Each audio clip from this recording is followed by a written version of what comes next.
বড়ি দিয়ে শুধু ঝোল বা তরকারি হয়, এই ধারণাটা যদি আজও আপনার থাকে তাহলে আজকের ভিডিওটা একদম শেষ পর্যন্ত দেখুন, কারণ আজ আমি এমন একটা বড়ি চূড়া বানাতে চলেছি যেটা একবার খেলে আপনি স্বাদটা ভুলতেই পারবেন না। এই রেসিপিটা বানানোর জন্য আমি এখানে ব্যবহার করছি কলাই বড়ি, 1 ছোট চামচ জিরা, 2টো কাঁচা লঙ্কা আর 15-16টা রসুন। তবে আপনারা ভাবছেন আমি এখানে কলাই বড়িটা কেন ব্যবহার করলাম, কারণ কলাইয়ের ডাল দিয়ে তৈরি এই বড়ির একটা বাদামি স্বাদ থাকে যা সর্ষের তেল, রসুন আর কাঁচা লঙ্কার সাথে দারুণ মানিয়ে যায়। তাই বড়ি চূড়ায় এই বড়ির স্বাদ আলাদা একটা মাত্রা এনে দেয়।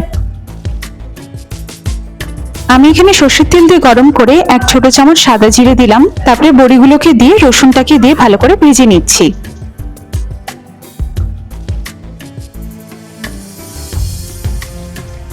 একটু ভাজা হয়ে গেলে তারপরে কাঁচা লঙ্কাটাকে দিয়ে ভালো করে ভেজে নেব। বড়ি ভাজার সুন্দর একটা লাল রং চলে আসলে তারপর তুলে নিয়ে ঠিক এরকম ভাবে হাত দিয়ে ভেঙে নেব। খুবই চটপট তৈরি এই রেসিপিটা একবার ট্রাই করতেই হবে। বানিয়ে কেমন হয়েছে কমেন্টে জানাতে ভুলবেন না। এমন আরো ঘরোয়া অথচ সাধারণ রেসিপির জন্য চ্যানেলটা সাবস্ক্রাইব করে পাশে থাকুন, আর ভালো লাগলে প্রিয়জনদের সাথে শেয়ার করে দেবেন। খুব তাড়াতাড়ি দেখা হবে নতুন একটি স্বাদ, নতুন একটি গল্প নিয়ে। ভালো থাকবেন, সুস্থ থাকবেন।